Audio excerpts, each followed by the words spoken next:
নমস্কার দর্শক বন্ধু, জ্যোতিষ ও টোটকা চ্যানেলে আপনাদের সকলকে আর একবার স্বাগত জানাই। সকলকে স্বাগত জানিয়ে চলে এলাম মাসিক রাশিফল অনুষ্ঠান মে 2024 কেমন যাবে। আজকে আমরা যে জন্মরাশি নিয়ে আলোচনা করতে চলেছি তা হচ্ছে বৃষ রাশি। বৃষ রাশির জাতক বা জাতিকা যদি আপনি হয়ে থাকেন তাহলে আপনাদের এই মে 2024 কেমন যাবে। বৃষ রাশির জাতক বা জাতিকাদের ক্ষেত্রে এই মে 2024 আপনাদের জন্য মাসটা যথেষ্ট মিশ্র ফল দিতে চলেছে। কর্মক্ষেত্রে বিভিন্ন প্রতিকূলতার মধ্যেও আপনি ভালো পারফর্ম করতে পারবেন। অবশ্যই বলবো আপনাদের একটা শক্তিশালী জায়গা থাকছে এবং কঠোর পরিশ্রমের মাধ্যমে নিজেদের জন্য একটা নাম, একটা খ্যাতি, একটা জায়গা আপনি তৈরি করতে পারবেন। বৃষ রাশির জাতক বা জাতিকারা যারা রয়েছেন এই মে 2024 ব্যবসায়ীদের ক্ষেত্রে ইচ্ছা তাদের নিজ নিজ ক্ষেত্রে প্রবল থাকবে এবং এইভাবেই বলবো আপনারা আপনাদের ব্যবসাকে এগিয়ে নিয়ে যেতে পারবেন। বৃষ রাশির মানুষ যদি আপনি হয়ে থাকেন আপনার ব্যবসায় সাফল্যের সম্ভাবনা খুব বেশি, তবে মাসের শুরুতে ব্যয়গুলো অনেকটাই শীর্ষ গতিতে থাকবে এবং আয়ের একটা স্তর ভালো থাকছে। তবুও বলবো আপনাদের খরচকে নিয়ন্ত্রণে রাখতে হবে এবং আপনার স্বাস্থ্যের অবস্থার একটা উত্থান পতন কিন্তু রয়েছে। বিভিন্ন কাজ বা সরকারি কাজের কারণে বিদেশ যাওয়ার একটা সম্ভাবনা যথেষ্ট পরিমাণে বেশি থাকছে। এছাড়াও যারা শিক্ষার্থীরা রয়েছেন শিক্ষায় উত্থান পতন অবশ্যই থাকছে এবং সম্পর্কের ক্ষেত্রে প্রেম বিরোধ দুটোই আপনি দেখতে পাবেন। আপনার বিবাহিত জীবনে একটা ভালো জায়গা আপনি অবশ্যই লাভ করতে পারবেন। তো চলে আসবো একটু বিস্তারিত ব্যাখ্যায়। প্রথমেই বলবো কর্মজীবনের দিক থেকে আপনাদের জন্য অবশ্যই মাসটা যথেষ্ট ভালো এবং আপনাদের ক্ষেত্রে দশম ঘরের অধিপতি শনি পুরো মাস দশম ঘরে অবস্থান করছেন। এইভাবে ফলাফলের জন্য আপনাদের কঠোর পরিশ্রম করতে হবে। কর্মক্ষেত্রে কর্মক্ষমতার উন্নতির দিকে সমস্ত মনোযোগ দিতে হবে। কঠোর পরিশ্রম শক্তিশালী হবে এবং আপনাদের দৃঢ়তার সাথে বিভিন্ন ধরনের পরিস্থিতি মোকাবিলা করবে। বিভিন্ন ক্ষেত্রে আপনাদের অবশ্যই একটা কাজের চাপ আপনারা অনুভব করতে পারবেন, কিন্তু আপনি যে চ্যালেঞ্জগুলো রাখছেন একপাশে এগুলো রাখবেন এবং এই শুধুমাত্র জিনিসগুলোর জন্য কাজ করুন, সঠিকভাবে কাজ করুন। যারা বৃষ রাশির মানুষ রয়েছেন ইতিবাচক ফল আপনি এই মাসে কিন্তু দেখতে পাবেন। মাসের দ্বিতীয়ার্ধে দেখবেন বেতন বৃদ্ধি পেতে পারে। এই মাসটা আপনাদের জীবনে একটা আনন্দ নিয়ে আসতে পারে। গ্রহদের যে প্রভাব ঊর্ধ্বতন কর্মকর্তাদের সাথে সম্পর্কের ক্ষেত্রে যত্ন অনেকটা নিশ্চিত করছে। যে কোনো ধরনের অবনতি আপনারা রোধ করতে পারবেন, না হলে কিন্তু সমস্যা আসবে। এছাড়াও মাসের শুরুটা ব্যবসায়ীদের জন্য ভালো হবে এবং উচ্চাকাঙ্ক্ষা বৃদ্ধি পাবে এবং আপনার ক্ষেত্রে আগ্রহ ব্যবসাকে অনেকটাই বাড়িয়ে দেবে। কিছু ক্ষেত্রে দেখবেন আপনাদের একটা সংঘর্ষ হতে পারে, এটা আপনার জীবনে একটা ঝামেলার সৃষ্টি করতে পারে এবং আপনাদের সাবধানতা অবলম্বন করার প্রয়োজন থাকছে। ফোকাস অবশ্যই রাখবেন। কর্মক্ষেত্রে একটা ভালো জায়গা থাকছে। ব্যবসায় নতুন উচ্চতা অর্জন করবেন, সাফল্যের হারও উচ্চ হবে। ব্যবসার জন্য নতুন একটা নিয়োগ আপনারা কিন্তু ভালো লোক যদি নিয়োগ করতে চাইছেন এই সময়টাই করতে পারবেন। চলে আসবো যদি অর্থনৈতিক দিক থেকে দেখি তাহলে আপনাদের ক্ষেত্রে এই মাসে আপনাদের আর্থিক চ্যালেঞ্জ থাকছে। মাসের শুরুতেই বৃহস্পতি রবি শুক্রের যে অবস্থান থাকছে, শনির যে দৃষ্টিভঙ্গি থাকছে, অতিরিক্ত ব্যয় বেড়ে যাবে।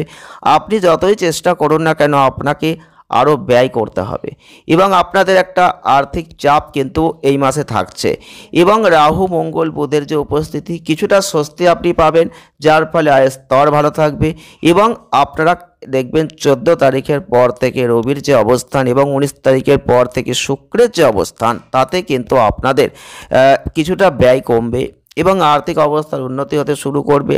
আপনি যদি কোনো বিনিয়োগ করতে চান তবে মাসের দ্বিতীয়ার্ধটা ভালো হবে এবং এটা আগামী বছরগুলিতেও অনেক সুবিধা কিন্তু দেবে। অর্থাৎ বাজারের যে গতিবিধি সেটা মাথায় রেখে আপনি বিনিয়োগ করুন, আপনি ভালো ফলটা কিন্তু লাভ করতে পারবেন। চলে আসবো স্বাস্থ্যের দিক থেকে মাসটা উত্থান পতনে পূর্ণ হতে চলেছে। মাসের শুরুতেই দেখবেন আপনাদের ক্ষেত্রে শুক্র রবি বৃহস্পতির যে অবস্থান থাকছে, আপনারা যদি সমস্যার মধ্যে রয়েছেন, ডায়াবেটিসের সমস্যা হচ্ছে, তাহলে একটু সতর্কতা অবলম্বন করবেন। সঠিক খাদ্যাভ্যাসের উপর নজর রাখবেন। অতিরিক্ত যে চর্বিযুক্ত খাবার, অতিরিক্ত পরিমাণে বাইরের খাবারটা খাওয়ার কারণে বিশেষ করে পেটের রোগ সম্পর্কিত একটা উদ্বেগ থাকতে পারে। মাসের দ্বিতীয়ার্ধটা আপনাদের জন্য ভালো এবং আপনাদের ক্ষেত্রে রবি শুক্রের যে প্রভাব এবং বুধ বৃহস্পতির যে প্রভাব স্বাস্থ্য সমস্যায় সামান্য উন্নতির একটা সম্ভাবনা কিন্তু থাকছে। আপনাদের ক্ষেত্রে অবশ্যই রাশির অধিপতি শুক্রের উপস্থিতি সামগ্রিক স্বাস্থ্যের একটা শক্তিশালী অবস্থান আপনারা দেখতে পাবেন। নতুন করে রুটিন তৈরির চেষ্টা করবেন যেটা আগামী সময়ের ক্ষেত্রেও আপনার স্বাস্থ্যকে সমর্থন করবে। চলে আসবো প্রেম বিবাহ। যদি প্রেমের জীবনের দিক থেকে দেখি তাহলে মঙ্গল, বুধ, রাহুর মতো যে গ্রহগুলো আপনাদের ক্ষেত্রে প্রভাব ফেলবে পঞ্চম ঘরের ওপর, এবং কেতুর যে অবস্থান আপনাদের জীবনের মধ্যে একটা প্রেমের একটা ঝগড়া, এক ঝাঁটি, এগুলো দেখতে পাবেন। অংশীদারদের মধ্যে কথার একটা বাগযুদ্ধ, ইগোর মতো সংঘর্ষ, এগুলো থাকতে পারে। এছাড়াও আপনাদের ক্ষেত্রে অবশ্যই বলবো আপনাদের আগের সময়ের থেকে একটু ভালো স্বস্তি আপনি এই মাসে দেখতে পাবেন। এই মাসে আপনাদের প্রিয় সঙ্গীর সাথে সাবধানে কথা বলবেন, কারণ আপনি কখনোই জানেন না যে আপনার কোনো শব্দ কখন কাকে খারাপ বোধ করাবে। এবং আপনাদের কৃত্রিম যে শব্দ সেগুলো একটু সৃজনশীল হওয়ার চেষ্টা করুন, সেটা ভালো হবে। সঙ্গীর সাথে প্রেমময় কথা বলুন, মনের কথা বলুন, এটা সম্পর্ককে রক্ষা করবে। অর্থাৎ মাসের শুরুটা বিবাহিতদের জন্য ভালো। আপনার জীবনসঙ্গীর মাধ্যমে ভালো জায়গা আপনি পাবেন। সামাজিক ক্ষেত্রে প্রচুর অনুপ্রবেশ ঘটবে, আপনি নতুন বন্ধু তৈরি করবেন। আর আপনাদের ক্ষেত্রে মঙ্গলের সাথে রাহুর যোগ, বুধের উপস্থিতি, একটা ভালো কথোপকথনের বিতর্কের জায়গা সব রকমই দেখতে পাবেন। 19 মের পর থেকে আপনাদের ক্ষেত্রে এক রোমান্টিকতায় ভরপুর একটা মাস হতে চলেছে। অর্থাৎ আপনারা স্ত্রীর সাথে রোমান্টিক সময় উপভোগ করবেন। আপনার বিবাহিত জীবনেও কিন্তু একটা আনন্দের জায়গা আপনি লক্ষ্য করবেন। চলে আসবো পারিবারিক সম্পর্ক। আর পারিবারিক জীবনের দৃষ্টিকোণ থেকে মাসটা মধ্যম হতে চলেছে। কাজের জন্য বিদেশ বা শহরের বাইরে যাওয়ার একটা সম্ভাবনা থাকছে।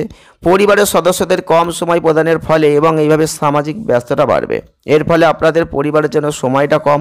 শনির যে অবস্থান এবং আপনাদের ক্ষেত্রে রবির যে অবস্থান, তাতে কিন্তু আপনাদের পিতার সাথে সাবধানে কথা বলবেন, কারণ এটা আপনাদের উভয়কে প্রভাবিত করবে। বুধের যে অবস্থান, মঙ্গল রাহুর যে অবস্থান, পরিবারের সদস্যদের সাথে বাকযুদ্ধের কারণে পারিবারিক শান্তি বিঘ্নিত কিন্তু হতে পারে। তাই এই বিষয়ে একটু সতর্কতা অবলম্বন করবেন। ভাই ও বোনেদের মনোভাব সহযোগিতামূলক থাকছে, এবং দেবগুরু বৃহস্পতির যে দৃষ্টি চতুর্থ ঘরের ওপর পারিবারিক ঝামেলা শান্ত করার সূচনাকে কিন্তু নিশ্চিত করবে।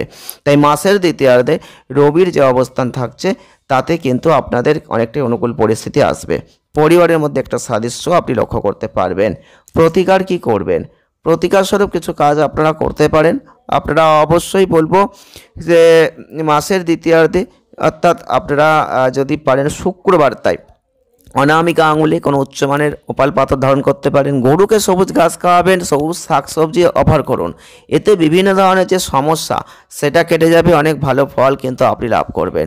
ভিডিওটি ভালো লেগে থাকলে লাইক করে দেবেন, শেয়ার করবেন, চ্যানেলটিকে সাবস্ক্রাইব করে আমাদের ছোট্ট পরিবারের সদস্যপদ অবশ্যই গ্রহণ করবেন। সকলে ভালো থাকুন, সুস্থ থাকুন, আনন্দে থাকুন। দেখা হচ্ছে নেক্সট ভিডিওয়। ধন্যবাদ।